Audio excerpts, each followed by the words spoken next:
बिस्मिल्लाहिर्रहमानिर्रहीम। प्यारे बच्चों, अस्सलाम वालेकुम। मेरा नाम साजिदा नूर है। आज के इस वीडियो लेक्चर में आप सबको खुश आमदीद।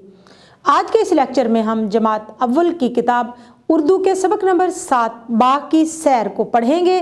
तो आइए चलते हैं हासिलाते ताल्लुम की जानिब। प्यारे बच्चों, इस सबक की तदरीस के बाद आप इस काबिल हो जाएंगे कि सुनकर अपनी पसंद और नापसंद का इजहार कर सकें। यानी कि कोई भी चीज़ आप सुनते हैं, कोई कहानी सुनते हैं, कोई वाक़या सुनते हैं, कोई नज़्म सुनते हैं, तो उसको समझें और उसके बारे में अपनी पसंद और नापसंद का इजहार कर सकें। आप बता सकें कि आपको ये पसंद है तो इसकी क्या वजूहात हैं, अगर नापसंद कर रहे हैं तो इसकी क्या वजूहात हैं।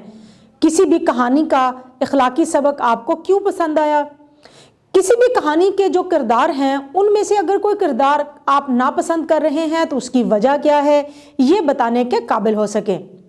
भारी आवाज़ें पहचान सकें और उन्हें इस्तेमाल कर सकें।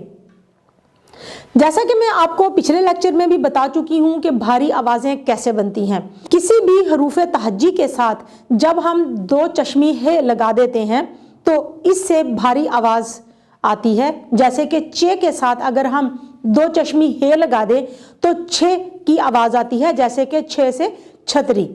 तो भारी आवाज़ों को ना सिर्फ आप पहचान सकें बल्कि इनसे अल्फाज बना सकें, इनको जुमलों में इस्तेमाल कर सकें, यानी इन अल्फाज को आप जुमलों में इस्तेमाल कर सकें। इस काबिल बनाने के लिए हमारे सबक की मश्क में भी एक सरगर्मी दी गई है, लेकिन इससे हटकर भी हमने कोशिश ये करनी है कि ज़्यादा से ज़्यादा भारी आवाज़ों वाले अल्फाज तलाश करें और फिर उनको जुमलों में भी इस्तेमाल करें। पहेलियों को पढ़ते हुए उनमें पोशीदा दानिश को समझकर बता सकें।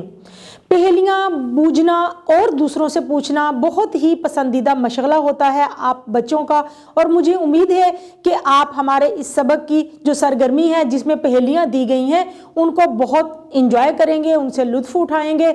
ये पहेलियाँ जो होती हैं इनमें एक दानिश पोशीदा होती है, तो आपने उस दानिश को भी समझना है। हम आवाज़ अल्फाज इस्तेमाल कर सकें। किसी भी लफ्ज़ को बोलते हुए जब एक जैसी आवाज़ आती है तो ऐसे अल्फाज को हम आवाज़ अल्फाज कहते हैं। उनके मानी मुख्तलिफ हो सकते हैं लेकिन उनकी इमला एक जैसी है। बाज़ औक़ात ऐसा होता है कि अराब के साथ भी उनकी इमला बदल जाती है, लेकिन उनको बोलते हुए हम एक जैसी आवाज़ ही निकालते हैं।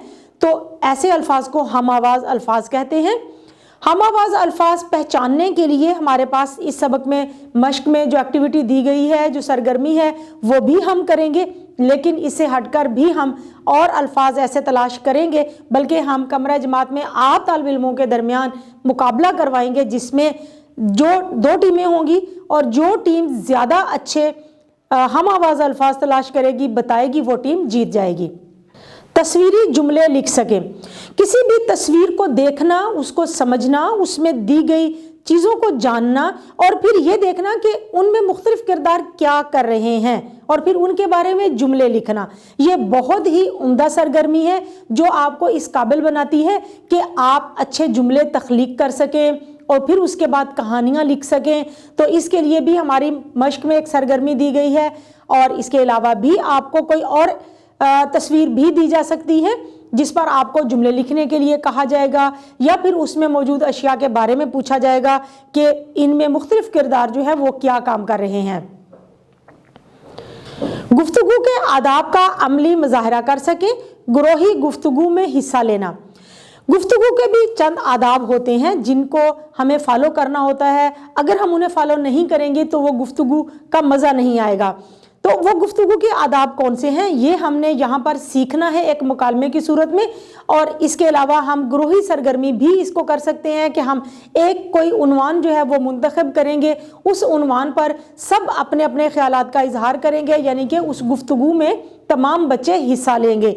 और यहाँ पर आपको गुफ्तगू के आदाब को भी फॉलो करना है कि अपनी बारी पर बोलना है, किसी दूसरे की बात को नहीं काटना, और जब बात करनी है तो दलाइल के साथ करनी है, जब बात करनी है तो मुख्तसर जुमले जो है वो उनका इंतखाब करना है ताकि सुनने वाला जो है वो आपकी गुफ्तगू से बोरियत का शिकार ना हो। प्यारे बच्चों, उम्मीद है कि आपको आज का ये वीडियो लेक्चर बहुत अच्छा लगा होगा। इंशाल्लाह अगली वीडियो में अगले लेक्चर के साथ फिर मिलेंगे। तब तक के लिए अल्लाह हाफिज़।